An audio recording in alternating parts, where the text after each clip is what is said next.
Hello everyone. In this video we're going to be talking about the pathology of emphysema. So let's start. So what is emphysema?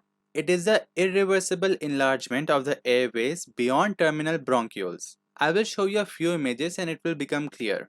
In this condition there is involvement of sinus. So what exactly is sinus? So the sinus is the most distal part of the airway which is responsible for gas exchange. So in this picture, this is the terminal bronchiole, these are the respiratory bronchioles, and finally these are the alveoli. So these respiratory bronchioles along with the alveoli make up the sinus. It is important to note that respiratory bronchioles also take some part in the gas exchange, but the terminal bronchioles do not.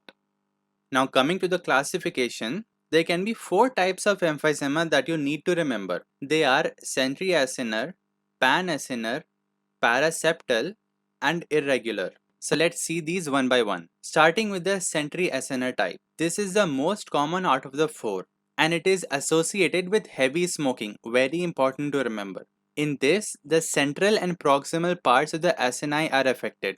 We will see a few images in a while and it will become more clear. And very important to remember that distal alveoli in this condition are spared. And this type is mostly found in the upper lobes of the lung. Next, talking about the pan-SNR type. So this one is associated with alpha-1 antitrypsin deficiency. Now since pan is in the name and pan means all, here the whole acini is going to be uniformly affected. So there is no sparing going on here.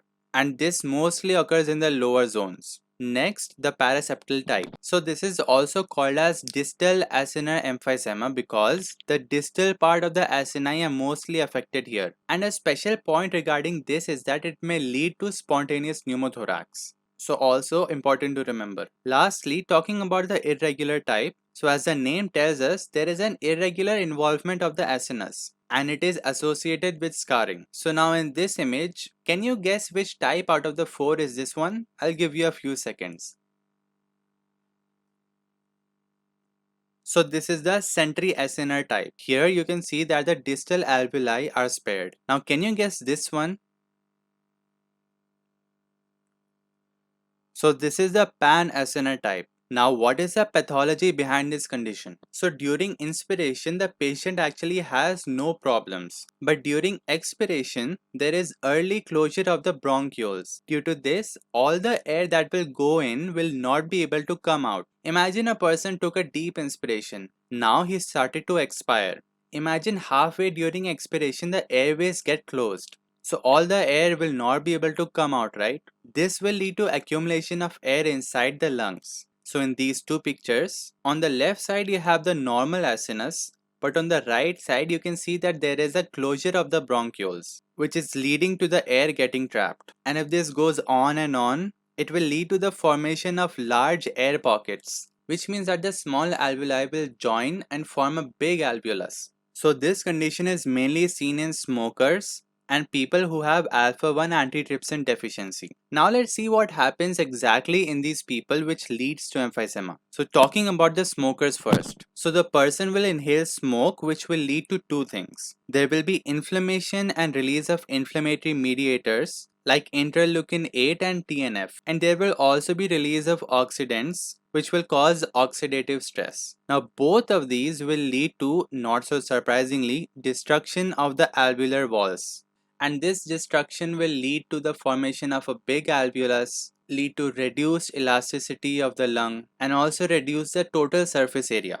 Also, we have the Nrf2 gene, and there can be two scenarios regarding this. If the Nrf2 gene is working, the cells will be protected from oxidant damage. But if it is not working, the cells will not be protected and they will be prone to damage. So it is also important to remember about this gene. Now what happens in people with alpha-1 antitrypsin deficiency? So this is an autosomal recessive condition and this condition is characterized by very low circulating levels of alpha-1 antitrypsin. The genes for this protein are located on the chromosome number 14. So this is the introductory part. Now let's see what exactly happens. So whenever there is an entry of pathogen or even when you are smoking, the neutrophils will come and release proteases.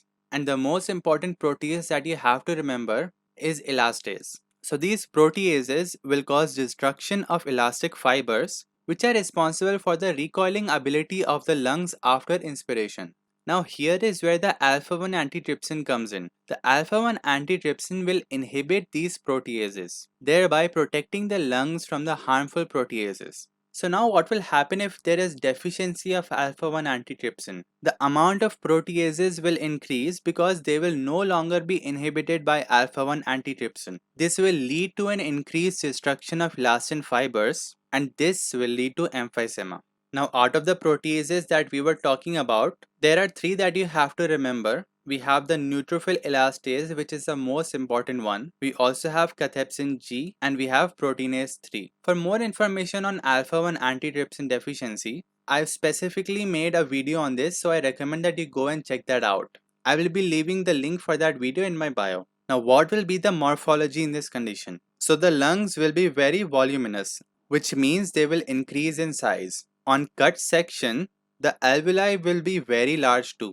On microscopy too, the alveoli will be very large, which will be separated by very thin septa. And also you may be able to see focal Sentry SNL fibrosis. Now, if there is an advanced stage of the disease, the air spaces can get even larger. And these air spaces may become so big that they may even compress the respiratory bronchioles. Now, what will be the findings? So, the patient will have dyspnea. The patient will also have weight loss.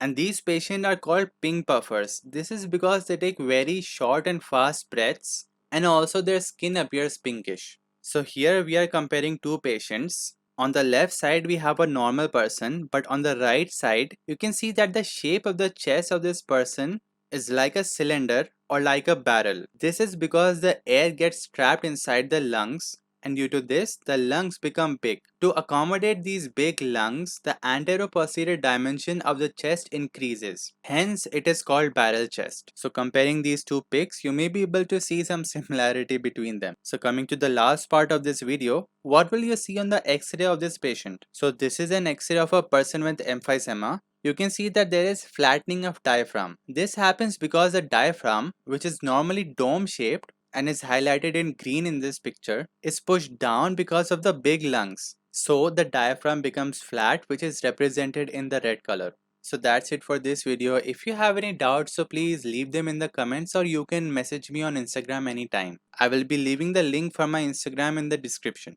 Thank you.